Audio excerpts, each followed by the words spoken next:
Welcome to Kyle Lab presented by AgKnocks. My name is Tom Ag and I'm joined by AgJack, Shrek, and Billy. As always, we appreciate you for listening. Please be sure to follow at AgKnocks on X, Instagram, and TikTok for all of our daily content. And we just witnessed the greatest comeback we will ever experience in our lives. Means nothing. We're still 10-4. 10-4 until we win 11. We're sticking to that, even if we play Samford this week. The words could not describe what we witnessed on Saturday. We're going to try to do it on this podcast. We're going to have a long time to do it, but that simply probably was the greatest comeback we're ever going to experience in our sports lives, like, period. It truly was a thing of beauty, dude. Like watching just like the sulking vibes. Like remember what you felt at halftime of just like the world is fucking falling, like everything's flipped upside down, to just like the immediate like, holy shit, Mike Elko's putting his nuts on Shane Bieber's forehead. Like it was crazy, bro. It's definitely something I don't think any of us ever expected. I know we've all been in that down horrendous in a game we should absolutely be winning. Let's look at South Carolina 2 years ago or even a year ago. They've got kick return for a touchdown and take it back to the house. We all knew how that game was going to go. We've seen that before. But this one felt different, more two-sided than a butterface of a game. It was unbelievable. I have never seen a player play so bad and so incredible in the same day. You got to give credit to the boys for maintaining composure and fighting through it, man. Unbelievable. Yeah, so like we usually do, I want to go through the whole game and just re-experience what we were feeling when we were watching it, because it really was everything all in one, and the sky was falling.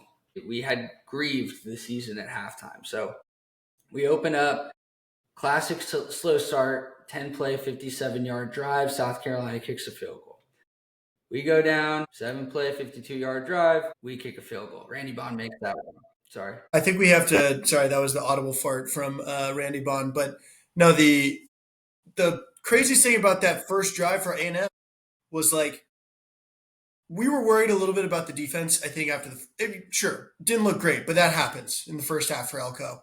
But to go the dime to KCC was like, okay, we're back. We got this, no problem. Yeah. And then you just start slowly, death by 1 billion cuts in the first half. But that was just, it felt like we were there, and then until we were unlucky. And I think Elko said that in his press conference. He was like, honestly, that first quarter, he didn't play that bad. It kind of unraveled in the second quarter once we were down and we were pressing.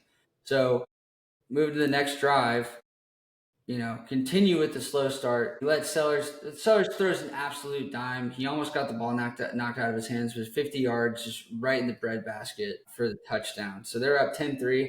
And then it's kind of like, wow, I don't know what you guys thought. When I'm watching that game, I'm like, okay, I'm a little annoyed now. Like, this is kind of bullshit. Like, why are we sleepwalking? When we're on a national stage, this is a team we're favored by 19.5 points against. Like, what's going on here? We know we start slow, dude. We start slow in South Carolina. I'm sure all South Carolina heard going into this game was, oh, we beat them last year, and all they're hearing is how it's going to be a revenge game, how Marcel's going to come out, blow them out, how they're 19-point favorites, whatever. That's all those guys are hearing all week long. Throw in the fact that we are known to start slow. We're not expecting to go out and put 30 up a half. We're going to give up some gash plays in the first half. That's all it really boiled down to. And South Carolina just played their best half, and we played our fucking worst half you could even imagine.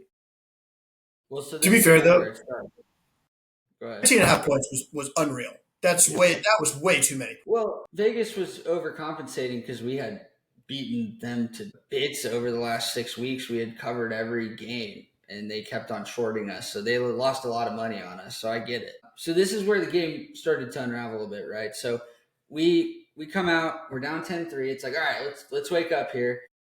Marcel finds KCC for 40 yards. You're like, all right, we're scoring on this drive. Like, no doubt about it. We're back. Like, this is where we score and then pull ahead after we stabilize. We get stopped. Marcel gets sacked. Or no, he didn't get sacked. I think we just got stopped straight up. Randy Bond, 45-yard attempt, no good. It's one of those kicks that he just kicks straight. It's a beautifully straight kick, 20 yards left of the fucking goalpost. Was it actually that far off? Was it that bad? Yes. In the stadium, genuinely, from the end zone, it looked like it went in. Everyone celebrated like it went in, at least in the end zone view from behind it. Everyone celebrated like it went in, and then everyone was like, wait, what's the deal? Yeah. He missed Yeah. that one. And what I would like to say before we discuss Randy Bond, remember this guy's a college kid. He's probably got a mom and a dad. And he for sure shouldn't have a fucking scholarship at Texas A&M anymore. Get that motherfucker in the back of somebody's truck, strap him down with bungee cords at this point, and get him the fuck out of here. I don't care where he ends up. Send him to fucking Alcatraz Island or wherever the fucking Florida that they just opened. Alligator Alcatraz. That's fucking perfect. That's the only place that kid belongs. Sorry, go ahead. Look at me, Randy. Look at me, Randy. If you're watching this shit, I hope you fucking clip this. I hope you take this back, and at the end of the year, you kick a game-winning national championship 52-yarder, and I hope you say, fuck these guys. That would be the greatest day of my life. But you fucking suck. You're ass. You are untrustworthy. I can't trust you in a spot. I don't want you coming up with my team. I don't want us depending on you, okay? Randy Bond, you piece of shit. Fuck you, Randy Bond. Fuck you. You could trust an Arizona State sorority girl more than you could trust Randy fucking Bond, dude. Randy Bond, guess what? Randy. No, go ahead. Randy. You do yours, Shrek. You do yours. I have more of them. Hey, I'm not trying to good cop, bad cop you, bro. But this is coming from a place of love. You know, we want you to succeed. We want you to be dependable. Our kickers make it to the league and have nice careers. You know, you'll be set for life, bro. All you got to do is get the fucking ball in between the goalposts. It's a very simple 1-2 motion, bro. Just do that for us, and we'll bring you back. One more He's thing lying, I'm going to say right now. All you got to do to achieve success is pick up the phone and start dialing, bro. Insurance won't sell itself, bro. Elko said in his press conference that Zirkle is now 100% healthy, but we're sticking with Randy Bond moving forward. I think Randy Bond's got a few more shots at it. I hear my echo right now, so it's bothering me. But no, look, the rest of the way, we got to go. Okay, that echo is fucking driving me insane. The rest of the way with Randy Bond and with our approach to scoring points in football games, 4-down territory. We talked about this with Avery. I'm rest of the way, Tony Romo, Jim Nantz. 4-down territory the rest of the way, Jim. I don't want to fuck around. If it's 4th and 6, let's just go. All right, so let's keep going. A fumble return for a touchdown. So we get the 3 and out. They punt to us, and then we give up the fumble return touchdown, which their D-line was just getting a crazy jump on our snaps. I don't know what was going on there. I don't know if we were tipping stuff, but Marcel gets hit before he can even take a step to the side and basically just chunks it backwards. I don't really know what he was thinking there. Leads to that fumble return touchdown. Reminded me of Cam Newton in the Super Bowl. I had a flashback. I saw my life before my eyes. 17-3. And then A&M goes 3 and out after that. Then it starts to get real hairy. Sellers leads the field goal drive, 20-3. A&M gets the ball back, goes 3 and out. We kick it back to them. They also go 3 and out. Then we punt again. It's back and forth punting. It's just feeling sketchier and sketchier, just like last year against them when they got out ahead of us and we just couldn't figure it out in time. And then Marcel throws a pick. Terrible interception. In the end zone, nonetheless. Like, we were driving. Sellers throws a pick first. Sorry, my bad. So Sellers threw that pick to Dalton Brooks, and it was like life had been given to the stadium. Dalton Brooks almost brought it back for a touchdown. It looked like we were for sure going to score a touchdown. That's where everything was going to change. We were going to start the comeback there. We go, Marcel Reed, run to the left for 0 yards. Marcel Reed, incomplete to Concepcion. Marcel Reed, this is the one where KCC drops it in the end zone. And after the drop in the end zone, Randy Bond, we probably did this too prematurely, but Randy Bond steps up and clanks a 24-yard field goal. Like an old NFL extra point off the fucking uprights. That was beautiful. That was the true, like, in the stadium, I was like, Yeah, it's this is not it. This is not our day. It's just not going to happen. I'm not proud of the noise I made after he missed that field goal. I couldn't believe it, dude. Like at that moment, I was just like, again, like I know we talked about it earlier on Avery's pod, but like I couldn't. Like it's just like a mental block. So many other great things happened after this that I just like immediately forgave Randy and forgot it ever happened. Just Pretty terrible. the loudest clank of all time. Blast. It was like a Zach Calzada pass off of the upright. Just like kicked it as hard as he could from 24 yards. Like, Like, immediately goes like surrender Cobra. Like, oh my god, what just happened? No, fuck you, bro. Fuck you. It's a 3-score game still because you couldn't make a fucking 24-yard field goal. You're getting paid. Fuck you. bro, they have like sissy ass lacrosse kids make farther field goals on college game day with K on the line. And you're out here shitting the bed at a 24-yarder. Come on. Terrible. Down 3 possessions. Literally Chris Paul meme. Can't even hand it. Again, I hope he proves us wrong in the playoff. It's gone so far the other way that I think he will. Like, it's going to happen where he comes up in a big spot and makes a kick, and we're all like, actually, we love this guy. But, man, it is not comfortable right now with Randy Bond. So, misses the field goal. We force another 3-and-out for South Carolina. And then what do? 2 plays later, Marcel Reed throws an interception. Just absolute backbreaker. Then after that was the one he threw over. I think he threw it over KCC's head. Next play, Lenoris just throws it over the middle to Nick Harbor, and he just takes it 80 yards. Just runs past everybody. That was DK Metcalf. I was blown away. It was crazy how fast he was. To be that size and be that fast is fucking insane. That's an NFL player right there. But turning point of the game, right? Runs into the tunnel, and on his way back bumps into our king, the sheriff, the state trooper, who gave him a little talking to, pointed at his face, told him what the fuck was up. You don't come into Kyle Field and win this fucking game, you piece of shit. Don't score another touchdown. Don't score again. There's racist undertones, bro. They're making this racist, dog. I don't know, bro. You The only- felt years of racism in that glance, bro. In that point, dude. Yeah. I The will guy say was Mexican though, wasn't he? Or No. was he a white guy? no, definitely not, bro. If he was Definitely. Mexican, it's definitely racist I undertones. I will say there's a missed detail. If you watch that playback, watch the full play. When he runs through the end zone, the yell leader of all people tries to slap the ball out of his hand. Missed. Dude, I'm telling you, if you watch it back, right before he runs into the tunnel, yell leader's trying to slap it out of his hand. Misses, thank God. But I think really it was not racist. It was truly how fucking salty everyone in Kyle Field was to be down 27-3 to fucking 3-6 South Carolina. That was what it embodied. It was, I actually would argue, Tom, instead of years of underlying racism, I think that was like the manifestation of 100 years of battered Aggie syndrome, like coming back. We thought it was over. Yeah, I think that's pretty spot on. It felt like the entire team or the entire stadium like was trying to rage quit, but we couldn't because we're sitting at a football game at 11 a.m. So 2 plays later, Marcel throws a pick, and that's when we're just like, I'm just flattened on my ground, like on the floor at my house, like just. It wasn't even that he threw another interception. It was the fact that it was the same interception that he has thrown, 2 other times? He threw it in the Florida game.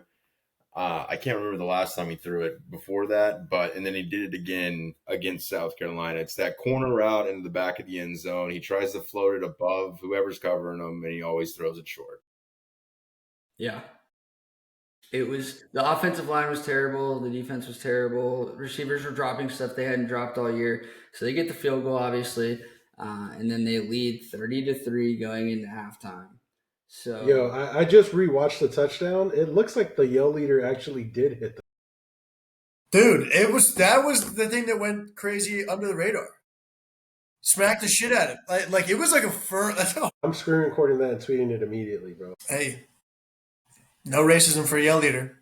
You got a guy wearing a crazy all white costume slapping at a ball. But no, police officer racist. Yeah, I will say at 27-3, I was like, surely, I think there was what, 40 seconds left? And Yeah. I was like, yeah, surely nothing else could happen at this point. I'm going to go get a beer, take a piss in the bathroom. Yeah. In the bathroom, and they go, another interception. I was like, dude, no way that could possibly have happened in the 3 seconds that we had the ball. That was just, I think the sentiment is going to be that just truly pressing, trying to go get points or whatever with 40 seconds left. Like, should have just taken a knee and gotten the hell out of there. It felt like the entire offense was pressing, and the pressure of the game snowballed, and the pressure of the stadium and the stakes. Once they got down, they weren't playing the same type of football we're used to seeing them play. It was rushed, it was scatterbrained, and it was terrible. And they put themselves in a position where it didn't feel like we had a chance. So let's talk about it then. We go into halftime. What was everybody's experience and like thought process at halftime? Because I know Tom was in our group text saying, "Let's go live right now," and nobody wanted to go live. I mean, so I had a mixed bag. I'll be honest with you. I had a mixed bag. The Elko extension was looming over me. You know, as us Aggies do, we tend to get lost in our emotions with battered Aggie syndrome and moments like that. Elko extension was looming over me. I was angry. But at no time did I think that like Elko didn't deserve the extension, if that makes sense. Like I wasn't like, it's not our guy, this guy sucks. It was more of like these guys are going to come out and fight in the second half. I'm just curious, like how close can we get to a comeback? I didn't think we were going to come back, but like I knew they were going to put up a fight. I mean, similar vibes to the tweet from the main account, like the main A&M football account. Like, it couldn't be worse. It quite literally could not be worse, I didn't think. There was, like I said, it was too early. Had that been in the third quarter, sure, people probably would have left. You can't leave a game at halftime knowing that like there's just too much that could happen in a full second half. Nobody really talked about leaving, I would say, but it was like I was expecting a spanking for sure. I was not expecting it to be anything that close to what happened.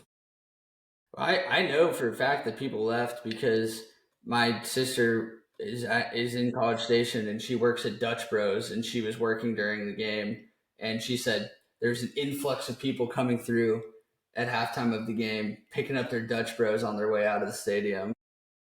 And she started to hear it turn, which is just a crazy thing, like through the drive through from different people. And she wasn't watching the game, which I reprimanded her for.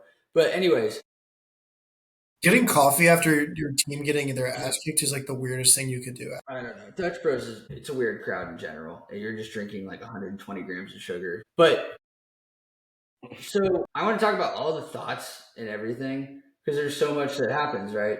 Season's over. Okay. Regardless of what happens from this point forward, we got killed by South Carolina. Even if we make the playoff, whatever we do, we know that we're fraudulent, and this confirmed it. And we just extended Elko. That was a mistake. Marcel Reed, no chance to win Heisman now. We're going to get killed by Texas. All of these things coming through your head. AgKnocks was on this magical run. That's over. And we're back to reality. And you felt it. And it put you right back in where we were last year. And that note that I've had in my notes app for the entire year saying, and it's still there, put it in your calendars, no matter what happens next year, A&M will collapse. So I stared at that and I thought about it. And I got on the main account where it said there will be a second half. And I said, I wish there wasn't. And I don't regret saying that because it's how I felt at the time. Because I didn't want to watch them play football for another half because it didn't feel good. So my wife is like, I'm going to go take a nap. Let me know if they score. And I just sat there despondent. And then the second half starts. And there's always that piece of your brain where you're like, there's a lot of football left. You know, like, let's see what happens. It's not going to happen. But I think, Tom, it was like, how close can we make this to be like competitive so that it doesn't completely ruin everything? And then first drive, right?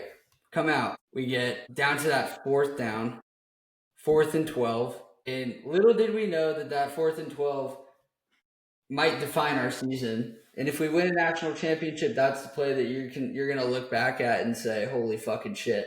Like if Marcel Reed does not step up, find a lane, and run for 16 yards on that fourth down, there's no way we win this game. And it changes the whole outlook of the season. That was pure desperation. Thank God he listens to AgKnocks and knew that he needed to tuck that ball and run. But it's just, I don't know what the play call was there. But like, if the play call is like, fuck it, Marcel, go No, like two it was a dudes pass. and like get it, like go get it on 4th and 12 is crazy. It was. I don't think Colin Klein. We'll talk about it. Obviously, Colin Klein did not have his best game on Saturday. So Marcel gets the first down. Crazy play, amazing play. You're kind of like, okay, at least they kept it alive because we know they have to score. And my tweet at halftime was score, stop, score, stop, score, stop, score, stop. And I did it kind of like tongue in cheek because that's what I do when I watch football when my team's down by a lot, which a lot of times my team's down by a lot. And usually I'm used to like the stop, score, stop, score, stop, score thing. And it was so many stop scores that I was like, this is just going to be funny. Little did we know it literally would unravel that exact way. So Marcel Reed throws it down the right sideline. Isaiah Williams, who we didn't even know who that guy was before he catches this ball, beautifully in stride, just makes this baller ass play when we needed him the most. We get it to the score to 30-10. All right. First score out of the way, we're down by 20 with how much time left? Probably 13, 12. Yeah. 11:26 in the third quarter. So South Carolina gets the ball back. They go 8 plays, and we stop them. We held them on the fourth down. That was another crazy play. That was the worst decision ever. That was the stupidest fucking shit of all time. The fact that they had they had their offense out there, called a timeout, had the time to think about it, and we're like, no, yeah, fuck it, dude. Run them back out there. Like, just absolute Shane Beamer disaster class of how to lose a game. I will say I meant to tell you this at halftime. I was pissed. I'm walking down. There's a South Carolina fan in front of me, and he's talking shit to everybody. And he said, oh, what are you guys bitching about? We will find a way to lose this game. Absolute legend. He knew it. They knew it. That's a level of battered Aggie syndrome I hope we never get, bro. So at this point, I don't know what you guys were thinking. I woke up my wife and I was like, we just scored, just so you know. Like, you don't have to come out. I'm just letting you know we scored. And she's like, oh, I'll come watch. So it comes out. We get that stop on fourth down, and it's like, whoa, dude, there's 7 minutes left in the third quarter. If we score on this drive, we're going to have some time here. And that's creeping into your head a little bit. But you won't let yourself get there because it's still fucking crazy. And so Literally let myself get there, bro. What? I absolutely let myself get there. Like once it got to like 20 points and there was like almost 2 full quarters still, I was like, oh yeah, dude. It's wraps. Dude, I was there once Marcel converted that fourth down. What are you talking about, bro? Yeah. Yeah, you guys are insane. Hey, real ones took A&M money line at halftime. I really shat the bed on the whole halftime conversation, but I will say that was sick. What was you took that? Yeah. That had to be like plus 700. Plus 648 or something like that. It was 15 to win like 102. It's pretty sick. That's just like a drunk peeing in the urinal, like, let me throw 15 on this. Bro, just whatever. Who knows, bro? Who knows? So, as if like the money would have changed your emotional attachment to that outcome. Like, that's just crazy. That was a terrible decision. All right, so next drive, right? Borkature had a fucking hell of a game, but Marcel starts to get in rhythm. We're running for chunks. And then Marcel gets us to the 39-yard line and throws an absolute, like probably his best throw of the year to ABR over the middle of the field. ABR makes a fantastic catch, tracks the ball, gets his feet down. I thought for sure when they showed the replay, it was going to like fall out of his elbow or something, but held on. ABR in this game really announced himself as like, that's a fucking real contributor. Like, I'm ready to put him in like, not the 1C, but like a 2A conversation, or maybe just the flat 2. We've got the 1B and the 1A and the 1B. But ABR is a real legitimate threat now. He won that wide receiver 3 battle. Facts. I was about to say, I think we could comfortably just call him number 3. Like I think it's still far and away he's number 3, but he's a real number 3 now. You gotta I'm look saying at he's a him. number 2. Next Yeah, year. I mean, as the person who saw this coming since like what week 1, I told y'all keep your sights on ABR. Don't buy into the bossy hype. Because he had that one drive last year with Oh, you with never Matt. even heard of it until Lucci was glazing it. He saw like one He tweet. Any had a billion catch. He had a catch in camp. That's what it camp? was. I told you. Real ones know that he and Miles O'Neill came into a game last year and he caught every pass on the drive. I promise you. And everyone was saying, this guy in practice, everyone loves him. He's going to be huge next year. I'm surprised you didn't bring that up, Tom. Is he not a freshman? I thought he was a freshman. No, he's a sophomore. You can look him up. He's a freshman. No, bro. It literally says this. I'm on ESPN.com. Maybe he's a redshirt freshman because he played last year for sure. Oh, yeah. Okay. Redshirt freshman, I guess. He had a drive where he caught like 4 passes for like 70 yards and a touchdown. And everyone 4 receptions, 44 yards, touchdown. Yeah. Not bad. So that's Not bad. ball So yeah, been on this for a while. Didn't know about that though. Okay. So yeah, we score that touchdown, and then it's like, all right, what are the thoughts? What are the thoughts when we connect on that touchdown? Because holy shit, dude, we just went down, and there's still 4 minutes and 18 seconds left in the third quarter, and we're down by 13 points. It felt like raps at that point. Dude, It did, dude. It did. It felt Like it sounds ignorant to say, but like obviously, hindsight, whatever, but like at that moment I was pretty confident. Like I was like, all right, dude, this is happening. Yeah, I would say I would have. Especially seeing how full Kyle Field was still, it was like, oh, these guys are, it's still the real deal. I would have been absolutely crushed if we had lost the game at that point. 30-17, it was like, all right, we're coming back. You know where you're like, oh, like it'd be nice to be close? No, like it was like we are winning for sure. There was no doubt. It's like that feeling of like, all right, like when you're watching a regular game, you're like, we got to get it to 1 score before half, and then we'll just like reset after halftime. For this game, it was like, let's get it to 2 scores before the end of the third quarter, and then we're gonna have Kyle Field behind us, momentum, and it should snowball on this team who's struggled all year. And that we're going to make our second half adjustments. We always do. And we always are going to be stronger and tougher than the other team in the fourth quarter. So let's just see what happens. But yeah, it started to feel legit after that. So then we get another, a 4-play drive where we stop South Carolina. They punt back to us. And then, dude, first play, we get a holding. So it's 1st and 20. The play after the holding, Marcel Reed throws it over the middle. PR standing there next to KCC for some reason. I don't know what happened there. I don't know if it was on purpose. I don't know if he was throwing to Casey Concepcion, but ABR takes it, turns, and goes 76 yards. He should have scored on that play. I think he got a cramp or something. But that was just like a game-changing fucking play. Dude, so at that time, Meg is asleep with Jackson in our room, right? So noise is out of the question. I'm standing up, jumping up and down, ripping my shirt. No noise at all except for the threads ripping from my shirt. Like doing LeBron dances or celebrations in the living room. Biting the pillow. Silent, bro. At the pillow, baby. I'm going in raw. Yeah, I mean, that's crazy work. I will say you got to let it out. You got to be the man of your house and establish dominance, bro. I do think it was definitely a throw to KCC that ABR happened to be in the way of, which was absolutely perfect. But the defense was like equally shocked of like, wait, the hell was that? But it was kind of our lick back for their 75-yard, whatever, 80-yard touchdown in the first half. It was like the result of the play was because of the offensive fuck up. Was like they were out of position and confused. That's just like Team of Destiny shit. Like God interfered. Like I don't know what to say about that. But it takes it 76 yards, and I'm worried that he tore his Achilles. Motherfucker came back in like 3 plays later. And we're like, oh, so it's that type of season? Like he didn't sacrifice himself for that drive either.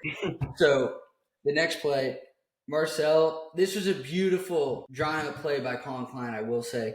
because Marcel kind of faked the QB power, brought the linebackers up. Borkacher's wide open, finds him. Borkacher gives the guy he gives him the business after he bumps him in the end zone. 30-24, we're winning this game. There's no doubt in my mind. Racial undertones too. Nate Borkacher's, touchdown. I mean, I don't know. People are saying. So No. 2 minutes left in the third quarter. We give the ball back. They punt. So their last play of the third quarter is a punt back to us. We're down by 6. And it's just like, I can imagine Kyle Field was just unbelievable at this point, Billy. Yeah, it was hype. It was, I do feel like my one feedback for Kyle Field, it was unbelievable. Everyone, like we said, everybody stayed. There was like gaining confidence. Like after the first 2 touchdowns, it was like a normal game where it's like everybody's yelling their ass off, but it was like, okay, like we are going to get this done. I think they've told DJ Mike to not play Mo Bamba as frequently. I'm fairly confident.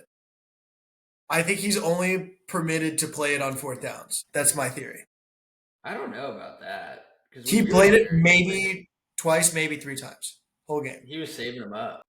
I don't know. A lot of like EDM didn't hit for me, but that's all right. I'll talk to Mike soon. We'll get him on. So start of the fourth quarter, their punt goes out at the 1-yard line. So we're kind of like, oh, that's a little sketchy. Like if we get a safety here, we're down by 8. That would be fucking terrible, right? First play, Marcel steps back, kind of hitches a little bit, and you see like these defensive linemen flying past him, like kind of holding their arms up, and you're like, oh my God, we just got a safety like in the end zone with the holding. Instead, they call pass interference and they move us 15 yards out. Thank you. That was a game-changing play too that led to the 98-yard touchdown drive to win this game. So we go all the way down the field. Isaiah Williams was involved again. So it's nice to know that our 6th receiver is like also a baller. And then, yeah, man, we had the Marcel Reed ran up the middle for 25 yards. Touchdown was called back because of a bullshit holding call. Second time Marcel got robbed of a Heisman moment by a holding call. But still get through, hand it to EJ. EJ's been balling out, 4-yard touchdown. And the Aggies take the lead on Randy Bond's extra point. Thank God that went in. I thought it wouldn't. Then we force another punt. And then this is where shit gets really hairy with Colin Klein. So we keep rolling all the way down to the goal line. And EJ Smith's running really well. But Colin Klein on 3rd down with 3 minutes and 10 seconds left in the game, up by 1 point, decides to call one of the worst plays I've ever seen in my life. And it might have not been like the actual play call itself, but the fact that we are trusting a freshman running back to have an option to throw the ball to the quarterback in that moment, in that situation, was one of the worst things Colin Klein has done this season, next to like Auburn when they threw it backwards as well. That was again one of the worst play calls I've ever seen. It's just like, Colin Klein has really improved this year, but dude, he just, it's like something in his brain, that's like, it's like, oh yeah, act as a normal citizen, and then it's like the dark side of you, and it's like blow up that bank. It's like, whoa. I feel like that's how Colin Klein is whenever he's calling plays. Yeah, I screamed. I threw shit. I thought Colin Klein just cost us the game after we came all the way back. I was like, yep, they're going to go get a field goal now. I did think that was like the most Aggie thing possible to actually, I was like, oh no, it wasn't a miracle season. It was God like smiting us of like, you thought you were back? Oh, you thought? It's like, what if I just hand delivered them like a game-winning field goal like here at the end? But even like the analysts were just like dumbfounded, bro. Like when they put Morrow at the quarterback, like at the end of it, like they were trying to explain, like, I'm trying to think what could have been the concept here. Like you were throwing it backwards to the quarterback. You had the option to run or like toss it, like shovel pass it forward. And they ended up just saying like it was a freshman making a mistake. Like that's kind of what they rubbed up on. But it's like, that was just an absolutely insane play call. Yeah. Colin Klein on the goal line, bro. A brain-eating amoeba would die of starvation in that dude's head on the goal line. It was, if you watch it back, like it was like such an, it was just, bro, Moro, It was just like, what are you doing? Like pull it anyone and who was run, bro. watching, Do what you just do. hand it to EJ twice, like and Oh, kick for a field sure. But goal. no, Like if you just watch the actual play where he has the option to run, the run was like a walk-in touchdown. It was But like, yeah, he could have gone in. It was like out of the corner of his eye, like one of the guys came like through his side, but he was going to cover Marcel for some reason. Like, why are they even doing that? But yeah, You think if Colin Klein was on the show right now, he'd be like, "You fuckers get pissed off when I run halfback dive 4 times in a row, and No, now that I do bro. well, something no, I, not now. different." I think that's why he did it. Bro, Le'Veon, Le'Veon Mott's averages like 6 yards a carry. What do you mean I get mad when you run halfback dive? First off, you're in the shotgun. Run the zone. Fuck it. It's Dude, not even. that was like literally, I think it was an outcome of running 4 HB dives against Texas last year. I really think that was like, it played a part of that. But it's South Carolina, dude, and like you don't even have to. Like you get one run at it and you kick a field goal, or you don't kick a field goal because you hate Randy Bond. But either way, you're putting him on the 1 inch line to go the whole field to win the game. So it's Okay, like wait, time you're out. Question about that. I have a rules concern. When he missed that field goal, the one that clanked off the upright, the ball came out to the 20-yard line. I don't know if that's like a new thing because I think that may have played into it. I swear to just it came out to the 20-yard line. Interesting. I didn't even think about that. that's yeah, it's super weird. But yeah, that play call, like, dude, Colin Klein, that was just the most unnecessary shit I've ever seen. Like, get that shit out of here. Never do that again. I don't care if, like, Elko's taking responsibility for it. That shit is too cute. There's no reason for it in that scenario. Like, there's just no reason for it. You are stronger. You can lean on these teams in the fourth quarter. You had a chance to put it away. EJ Smith's running the ball well. You could have run read option with Marcel. No fucking reason to have a freshman quarterback or a freshman running back having the option to throw to the quarterback backwards. Yeah, like It's literally why is a backward pass even in the, like, of all passes yeah, because for a running back to throw? Like, you can blame Jamarian Morrow, and you should. It's his fault. He made the decision. But the fact that that's even an In his option, hands. it's crazy. Yeah, that could have gone horrendously, bro. Could you imagine if they would have just like immaculate drive, kicked it with 3 seconds left, 20-yarder, game over. I thought it was going to happen. dude, I did too. spoiler, but when they converted that fourth down on their drive, I was like, oh my God. This is like, Yeah. That was a crazy pass, dude. That was Nick Harbor too, wasn't it? I Yeah. think so. And he was like so injured too. So that fast forward, that there's 4th and 6. Felt like we were just going to wrap it up. Sellers throws a beautiful ball to Harbor on the sidelines. He makes an insane catch and is like writhing in pain on the sidelines. It's like, how did he just catch that? Like, we're absolutely going to lose this game. We somehow, dude, fucking Onyedem and Cassius Howell back-to-back sacks, and then Cassius Howell drops into that zone, shadows Sellers on the run to the right, and pushes him out of bounds.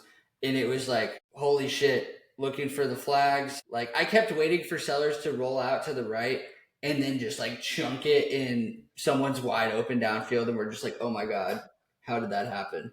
But went our way. Team of Destiny won the craziest comeback we've probably ever seen in our lives, ever will see in our lives. I did also want to say, like, I know that we were talking a lot about Elko's first half, like, start slow. You think if like he were to be pressed on that, of like, we're over here like trying to thinking that, oh, it's a strategy, like he wants to purposely figure out what they're gonna do and let them gash us. Like, do you think he'd just say we're actual retards for thinking that? Like, you it's think No, definitely he? not, I don't think so at it's all. not a strategy, bro. He's not letting them No. score. That's what I'm saying. No, I don't think he's letting him. I just think he's not going to show them anything until it comes crunch time. He's lining up in a base defense. Like, we should be able to stop it, right? You should be able to get off the field in base defense. Yeah, he's not letting them score. He's letting them show their hand. Yeah, I think the thought is like if you don't bring any blitzes or just stay in your base package, they'll show you exactly how they're trying to beat you, like what mismatches they feel like they have, and then you can adjust based on kind of what they show. That's why it looks like such a stark difference between first half, second half, because you have to stick with the base for at least the first quarter, maybe quarter and a half. before you can Yeah. tighten up. It's pretty consistent that like you should see considerable differences by the 10-minute mark in the third quarter. Like every single game, it's a completely different team by the 10-minute mark in the third quarter. Crazy how we were begging for an interception. We finally got one. We don't score off of it because Randy Bond's an idiot. But we lost a turnover battle by 3. Still come out on top. I mean, dude, second half, insane for Marcel. And that second half itself, people will argue 100%. And they don't, in my opinion, if I was unbiased in the situation, I was a bystander. If I was watching that game and I saw that first half of Marcel Reed, there's no way. I've never seen a player bounce back the way that Marcel Reed did in the second half. And for him to come out confidently, ripping the ball around the field, he finished with 439 yards, 3 touchdowns. Yes, he looked terrible in the first half, but he overcame the shit out of that. And it makes me feel like that's a quarterback. No matter what we're down by, who we're down to, we're never out of the game with him. Dude, no disrespect to Miles O'Neill, but I do think it helps having a not that good backup option where there's like no doubt Marcel's our guy. That's who we're going with. That's who we believe in. But it's like if Wegman's on the bench, I think Marcel would have been pulled probably. Like there's like, hey man, it's not your day, right? But Miles O'Neill, love you, bro. You were not ready yet. Like there's no way Marcel's coming out. Well, pulling your starting quarterback on an undefeated team just because you're down at halftime by a lot. Down 30-3 at halftime with Yeah, 3 but you have playoffs going. It changes the dynamic of the locker room. There's a lot that goes into that. I will say, I think the win overall says so much about the team because not only did we give away 6 points via missed field goals, the turnovers, 1 in the end zone. Like we basically gave away as many points as we possibly could. Let's say 13 we spotted generally in the first half at minimum. Not even counting the interception. Or I guess we threw another interception at the end of the second half or end of the first half. They gave him another 3. So let's call it 16 points purely spotted. Like Yeah. that's just to overcome that and still win the game and frankly should have won the game by like 8 points. Yeah. That's impressive, bro. If it wasn't for Colin Klein and Randy Bond and KCC dropping, we could have scored 50 points in this game. And it's also crazy that we couldn't run the ball all day. I mean, we did a little bit in the fourth quarter, but 64 rushing yards. Ruben Owens got hurt. His dad tweeted that he's all good. So that's important. That's good. We have a few weeks to rest up. We'll talk about that. EJ Smith looked okay.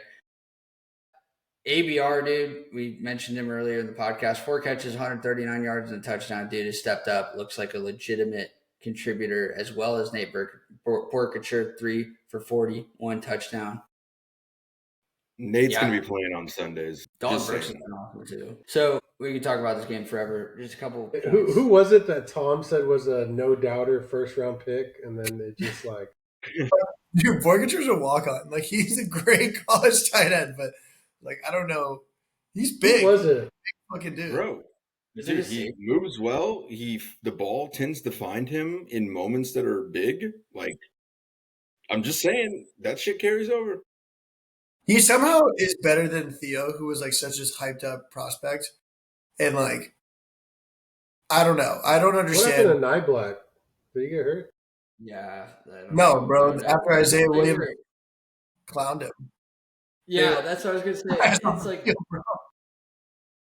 true freshman clowning you like for running the wrong route is crazy.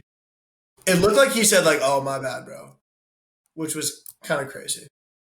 The announcers in the first half versus the second half, it was nuts. They were like, dude, this team is fucking terrible. This is not who we've seen on film. Marcel looks awful. Like, what is this?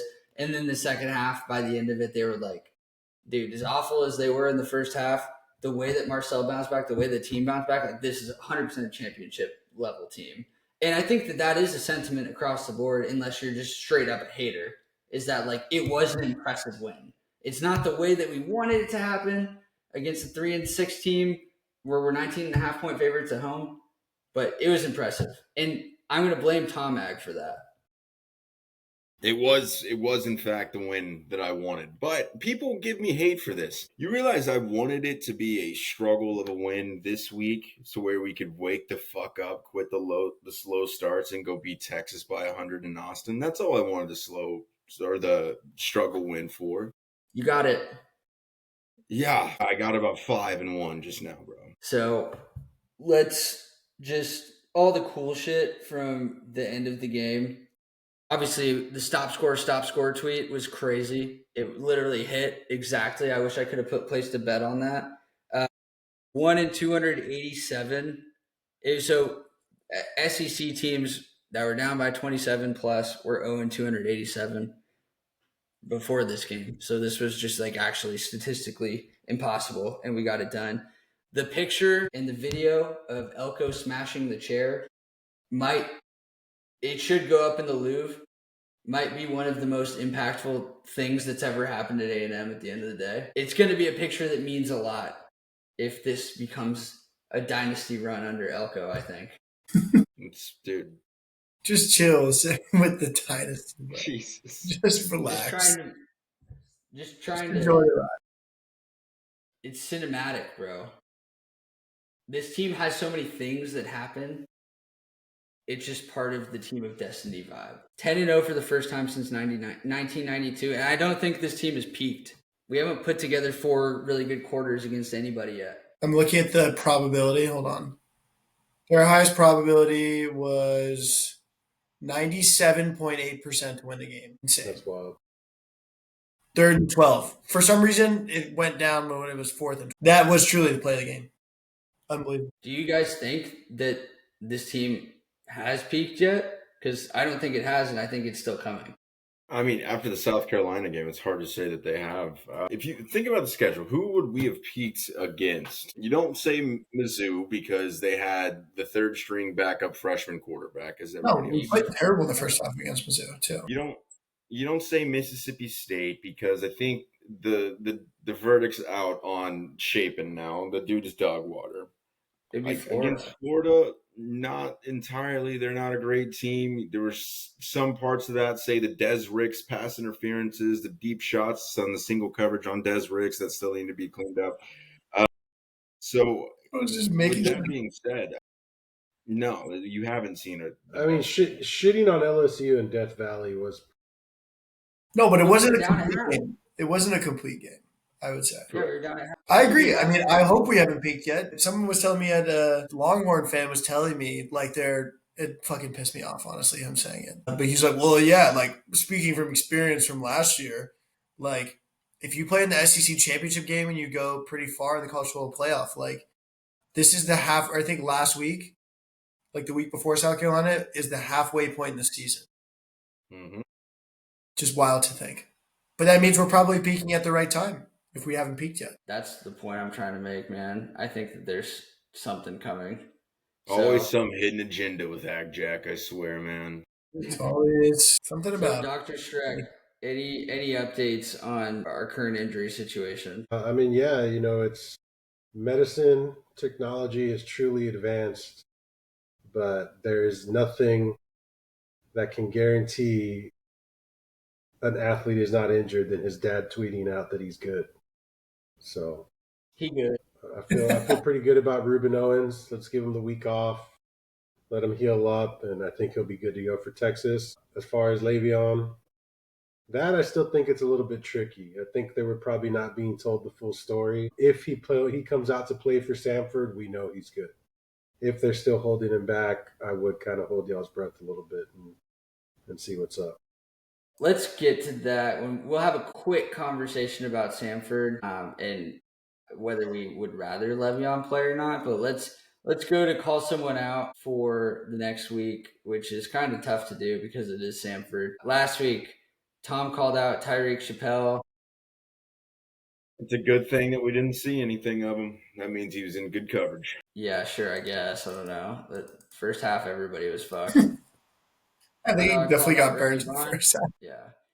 Cowdog called out Randy Bond. That did not work. I called out Ruben Owens. That did not work. I think we all shit the bed on this. Huh? Who are we calling out against Samford? Tyler White.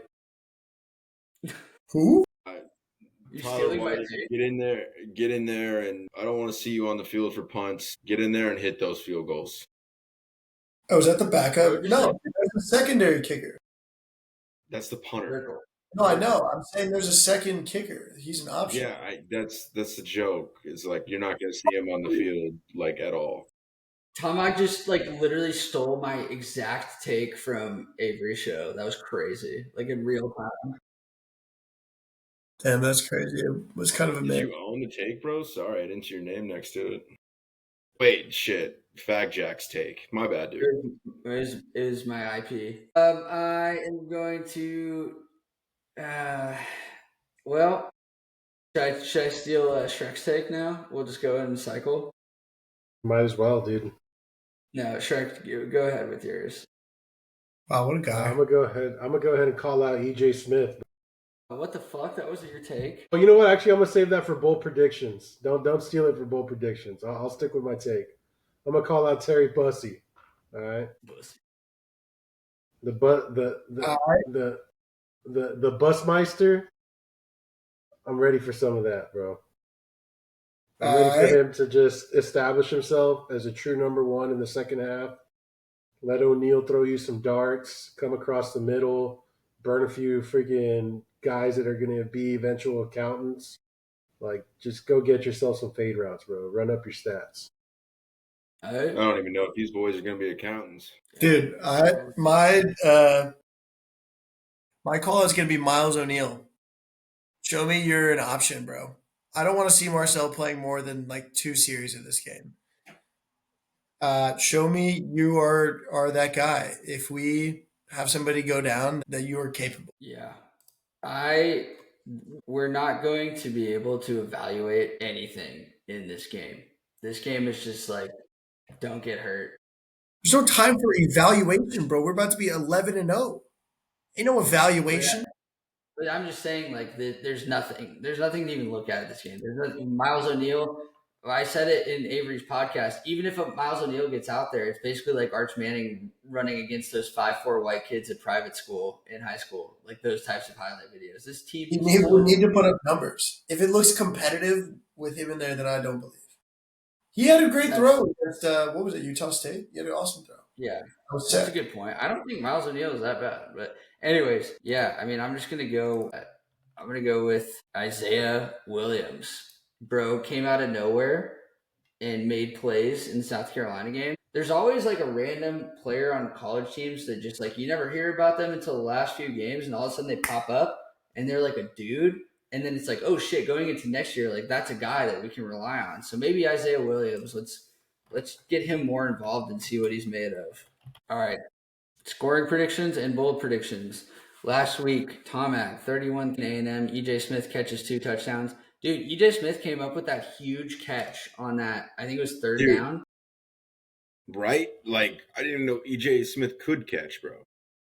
It wasn't that huge So because we fumbled it 2 plays later, but I yeah, was watching the game back yesterday. And like that could have been such a pivotal moment. Should have been.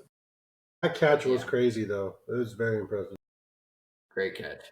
I said 44, 0 missed tackles and 220 plus Reuben Owens rushing yards. I don't know about the missed tackles. Probably not, though. No, and Definitely not. the Nick Harbor thing. It was like 3 missed tackles. Yeah, I mean, we I actually don't. Should we count Nick Harbor? Like, all right. Genuinely speaking, if all of us combined at the same time cannot tackle the guy, shouldn't count as a missed tackle. Y'all think the AgKnocks podcast could tackle Nick Harbor, Yeah, it was Shrek for sure. like collectively? Yeah, I so think like are we? yeah, it absolutely. depends on like what type of route, like what's the setup. Yeah, so Yeah, like do we have to catch him? No. No, I mean you're coming down just like freaking. It was either Dalton Brooks or Des. I think it was Dalton Brooks coming down that missed the tackle there. You're coming down as a safety. All of us together as a group. I don't think we're doing it. Yeah, an open field, probably not. No. No, Bro, If it was 4 like of us? if it was no like an way. Oklahoma drill, if it was like an This is where Oklahoma we're drill still style, then maybe. like Bro, Billy, it wouldn't be. do you think that 3 Samford players would be able to take him down in the open field? Because those are Yes. actually college Absolutely. football players. That happens regularly. I Like don't know, bro. If you said, "Oh, like could we tackle KCC? Could we tackle Borkature?" I promise you, three Samford players or two or one Samford player is going to tackle all of them this week. Let's not linger They're too still much. not Nick Harvard. Four of us. I wouldn't say like myself, but four of us for sure. Billy, I'm not sure if you know like how bad Samford is. Like this team is 1-10. They're eighth in the Southern Conference. They are. Let's see. Their one win was against. I don't even know what school this is. It was like VMI Wilmington or something like that. Was that it? The VMI Cadets, who are 1-6, 0-3 in the Southern. Did you just say Hey, Cadets, bitch. Dude, the VMI Cadets, okay? Let me tell you about them. Their only win is against a Division III opponent. Their quarterback against Samford threw for 419 yards in a loss. That is wild. This is potentially the worst team that A&M's played since we've like watched A&M games. All right, What is this let's knock those these. old 1911 games where it's like Rio Grande Valley High School? It's like, whoa, fuck. Hey, don't talk down on UTRGV, bro. We here. Throw up them All right, V's, so baby. Cowdog was 41-24 A&M. Randy Bond making a 50-yard field goal. Obviously, Randy Bond ain't shit, and Cowdog needs to stop fucking talking about Randy Bond. I'm done with it. All right, like actually though, Cowdog just comes on here, and every time he's on here, he just Randy Bond. Doesn't work. Let's do the opposite. Score predictions, bold predictions. Starts off. I'm gonna go with 57-3, and my bold prediction is that EJ Smith beats his dad's single game rushing record of 316 yards. So EJ Smith 317 yards against Samford. Wow. That would be insane. I'm going to say 56-3. Wow, bro, did you just Prices Right me, dude? Yeah, like what the fuck? I actually didn't hear what you said. Here. What did you say? 55. I said 57-3. Bro, I was trying to figure out who the third string quarterback is. I'm doing research over Who here. is it? Is it Brady Hart? Brady Hart, but I'm pretty sure he's not playing intentionally so he can redshirt. But you can still play 4 games. But like, I don't know if he would just like. Well, so okay, 56-0. Apologies, Shrek. I did not fucking hear what you said. Whatever. And then my bold prediction is the third string, whoever that might be, throws a touchdown. Whether that's Jacob Zeno or Brady Hart. I feel like that's not that bold. Oh yeah, what about that Zemo guy? How is that not bold? He has not played a snap all year. Because I just told you this is the worst team you've ever seen. All right, I'm gonna go 77-0. And my bold prediction is gonna be that man, I don't know. Like the Cassius Howell might have like 4 sacks in the first quarter. Let's just go with that.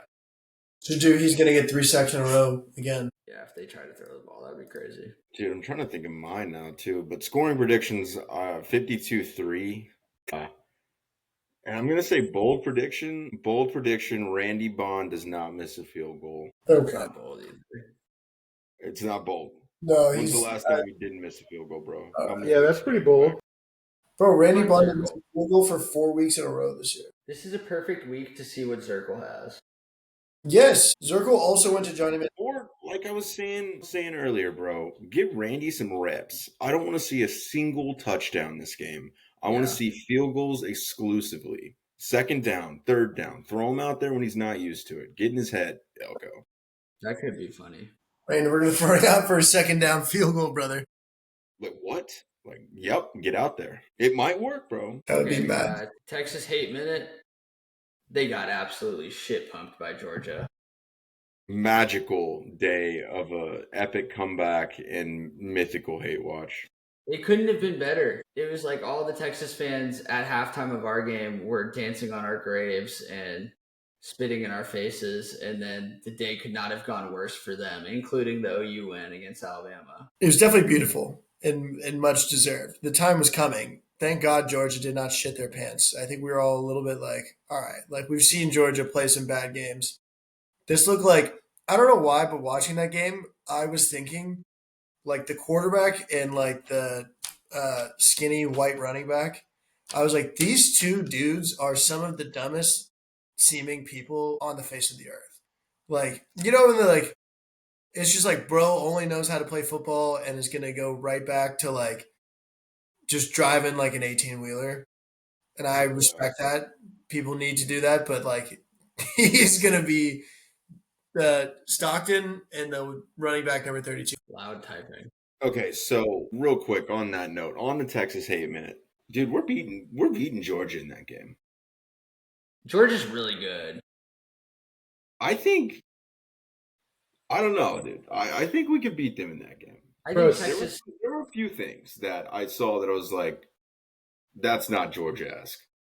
I think that Arch Manning is a lot better than he was at the beginning of the year. I'll give him credit for that. I think that the stuff with Sark, and we'll get into this with the silly season, or maybe we just do it for this, but it seems, yeah, let's do it for Texas Hate Minute. So it sounds like Sark, the same sources that have told us the last two things that we've gotten right and we've posted before any of it broke, which is the Elko news, the Elko extension, and the Trev Alberts extension, which was announced today, which if you go back on our Twitter, we had the Elko contract the night before. And once they announced the Elko contract, we tweeted that Trev Alberts was next. Look, he just got extended today. So we know things at AgKnocks. Guess what else we're hearing? Sark's gone. Sark's leaving. Sark's going to the NFL. That's next up. So if we go 3 for 3, it is what it is, bro. They did say he fielded a call from the Giants owner today or something. Yep. I could see it. I just don't know where he would fit in.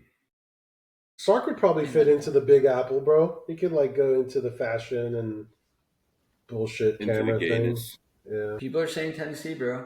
But regardless, I think that Texas, the way that they're playing, the way that Arch played, he's a lot more poised. He's getting to his checkdowns. He's seeing the field a lot better.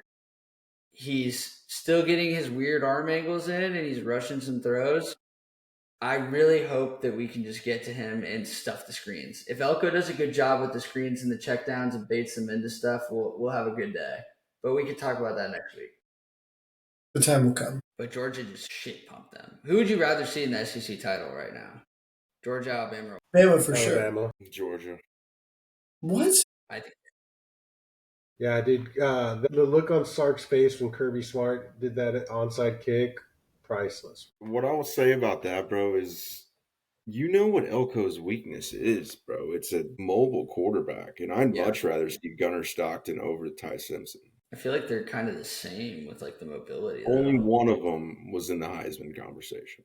Sounds like a racial undertone, bro. Feels racist.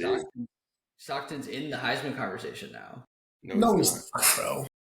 People are bringing him up for sure. Yeah. Yeah, but he's not like in the Now that conversation. nobody else is around. Yeah.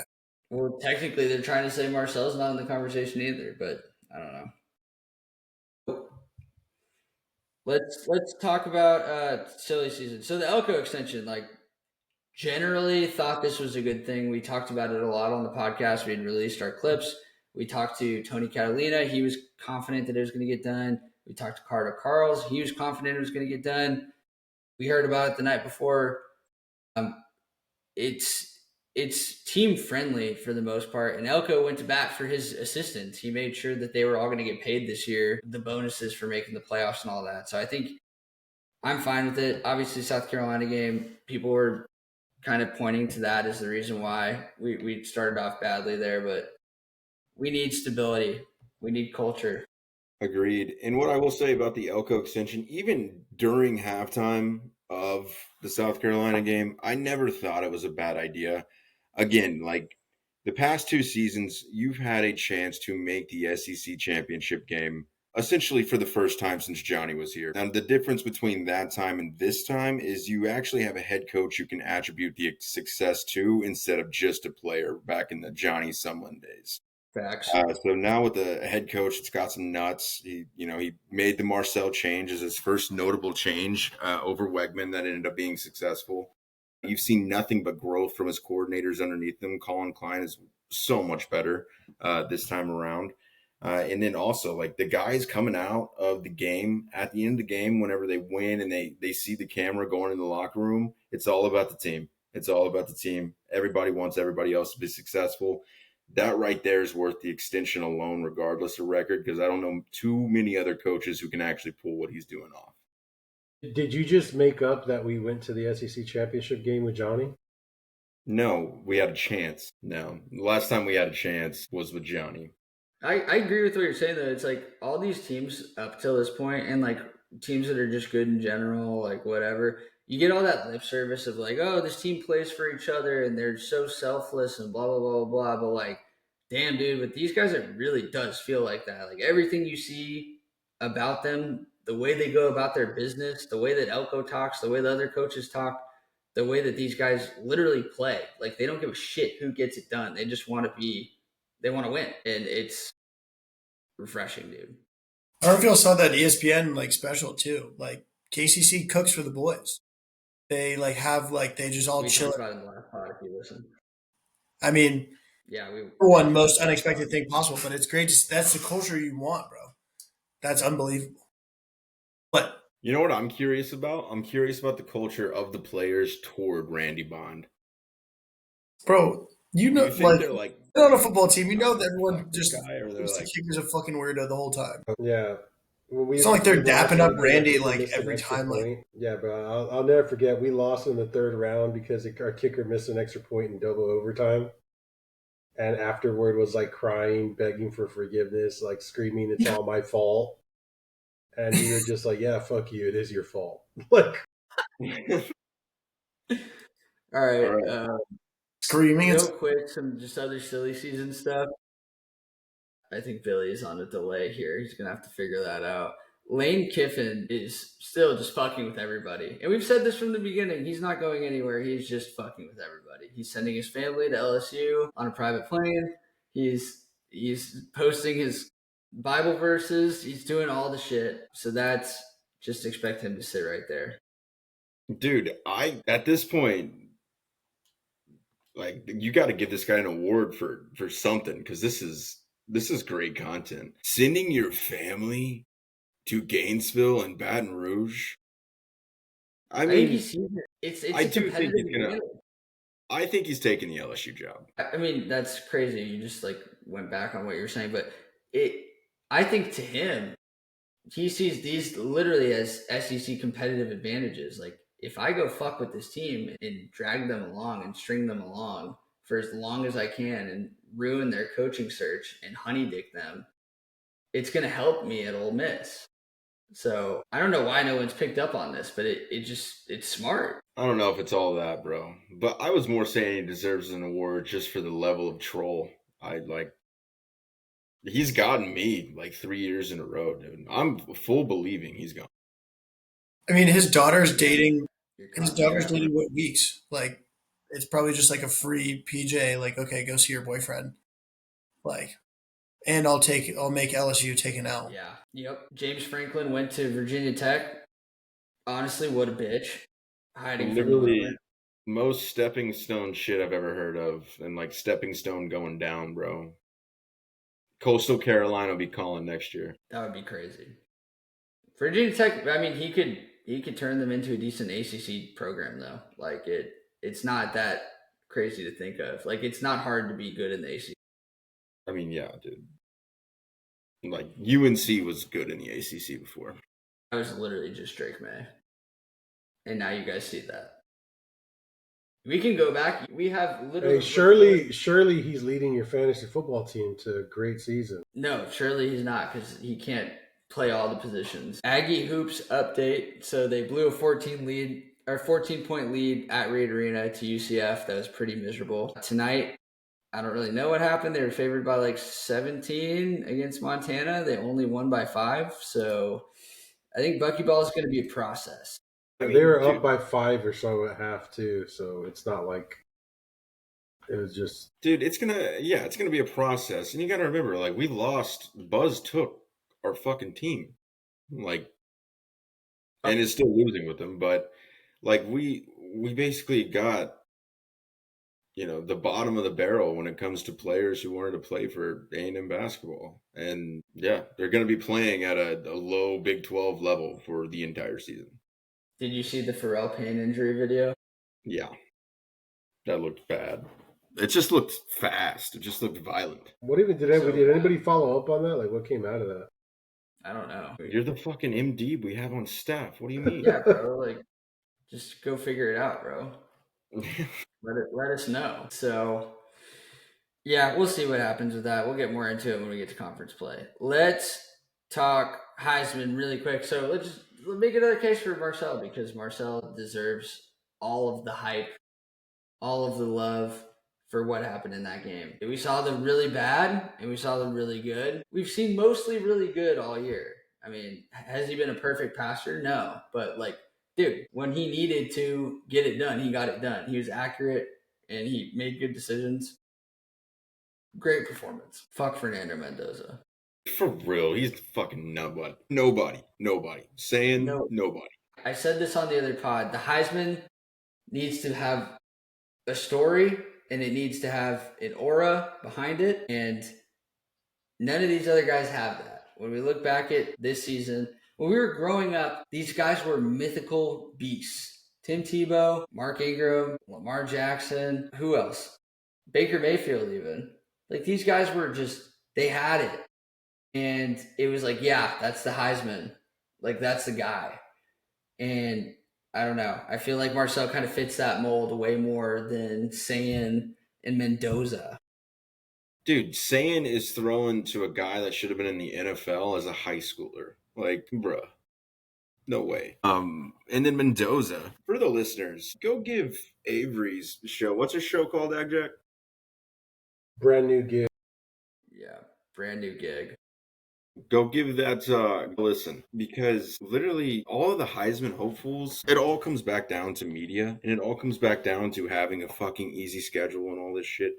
Sayin has an 82% completion percentage. That just means he's not playing any real talent. And then Fernando Mendoza. Shrek, can you say his name Hispanically but femininely also? Fernando Mendoza. I don't want that motherfucker winning the Heisman. Did you hear that shit? Are you kidding me? Yeah. No Sounded like way. you're from Miami Hey, wearing fishnets. we up, bro. Get used to it. We taking football next. So, Shrek, would you rather Fernando Mendoza win Heisman or Marcel Reed? Yeah, very obviously Marcel Reed, but if it's not Marcel Reed, why not Fernando Mendoza? Imagine the amount of white people that are either going to like overly butcher it or overly try to like gentrify it, like where they're trying to roll the R purposely. Oh, Fernando Mendoza. There's nothing special about the Big Ten or anything. Like, no one watches the Big Ten. People watch the SEC, and that might be biased for our friend circle and like our attention span. But like, I just feel like people don't give a fuck about the Big Ten, and it's not impressive or fun. And the SEC matters, and the SEC has storylines and history, and it's different. So I don't know. One of my best friends is like a diehard Michigan fan, and obviously outside of when they won the national championship, it's just nonstop. Like, who cares? Like, he'll obviously watch the Michigan game, but he's watching LSU and Bama. He's not gonna watch fucking Maryland and Purdue or like whoever the hell's in there. It's just like what Tony Catalina said. Tony Catalina from Boston, you asked him, is Penn State even relevant up there? And he's like, no, hell no, dude. I wanted to like come write about the SEC. I wanted to be down near the SEC. Yeah. I think that's just how it is. Like, the Big Ten has really good teams that they'll spit out into the playoff, but like the SEC is the story and the enjoyment. And I think when it comes down to it, it's the media award, and they're going to feel something with Marcel. Marcel has to have a good game in Austin, and we'll talk about that next week. But like, that's where he's going to win everybody over, I think. Yeah, that's crazy that you deleted Lenora Sellers being your Heisman pick. Like, just accept it, bro. Just own it. It's okay. I could see that in the edits. Don't worry.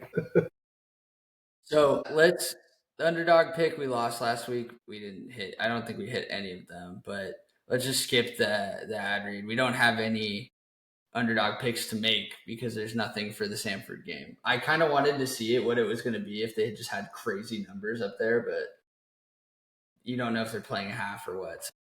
All right, buckets of the week. Last week we had Tom took Florida Ole Miss under 53.5. I think it was like 57 was the total or something like that. So he lost.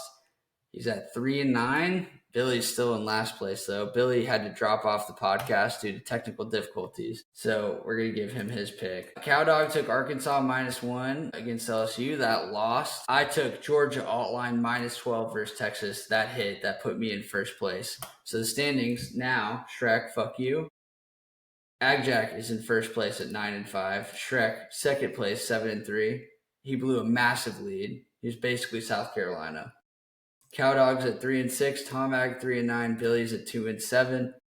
Billy is going to lead us off. He's taking Arkansas money line against. That's the pick I actually wanted, bro.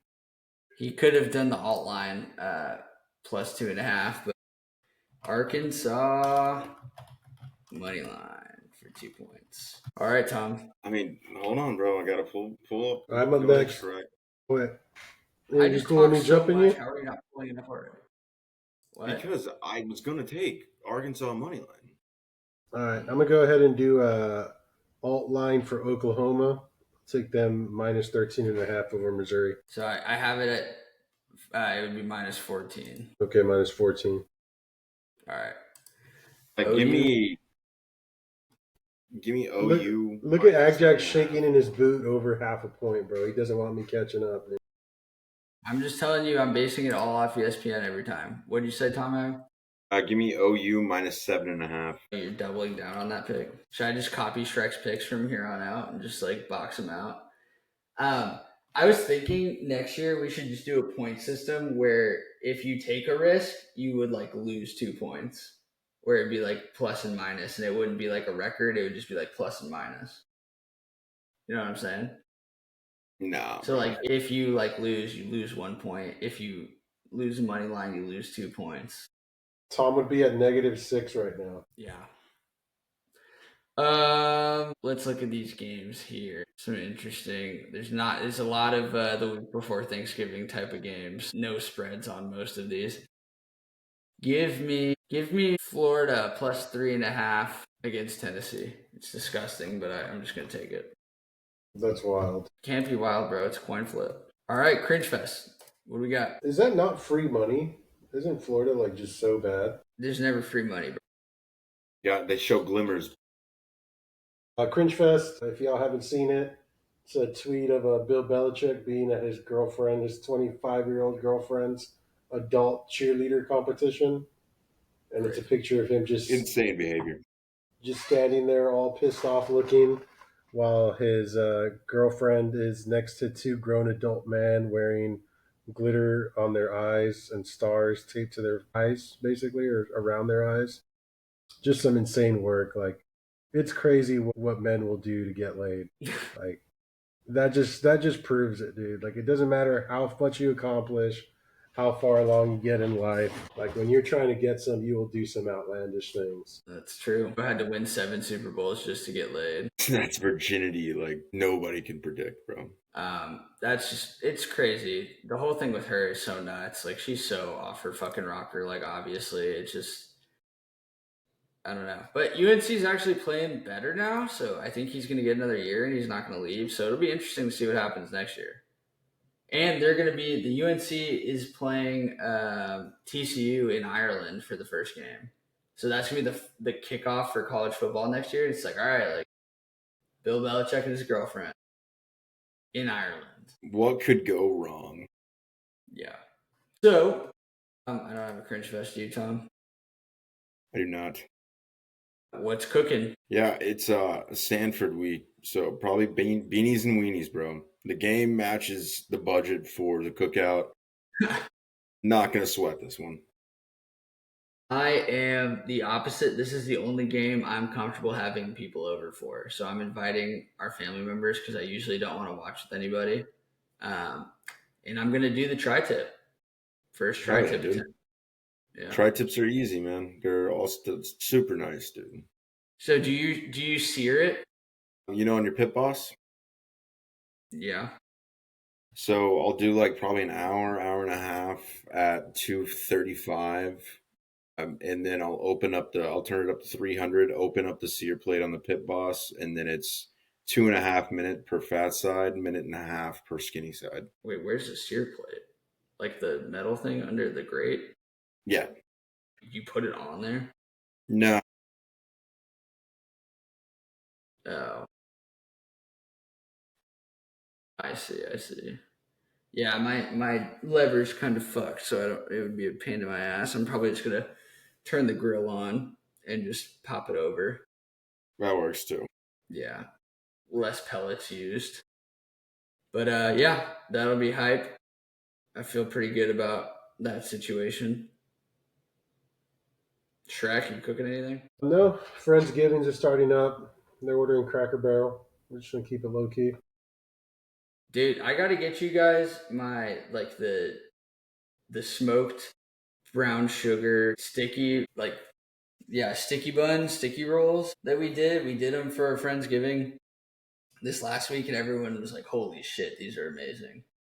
And you just like literally put fucking cinnamon rolls upside down in a cast iron with like butter, brown sugar, and chopped pecans. Put it in for 45 minutes to the smoker, pop it out, glaze that bitch, and it's incredible. All right, War Room. We're doing War Room of comebacks. Just us three now. And we'll wrap the show Shrek up. gets the one. All right, comebacks. I think I'm gonna go ahead and start us off with what y'all are gonna hate: the greatest comeback of all time. Tom Brady in the Super Bowl, 28-3. Just a thing of beauty. The greatest meme of all time.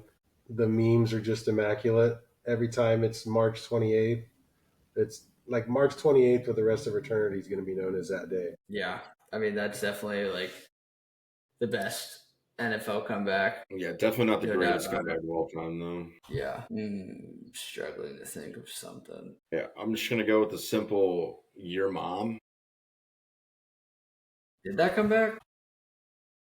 Not really, no. But back in the day, if you were defeated in an argument of any kind, you could That's just like a comeback. toss that bad boy out there. You'd win the argument.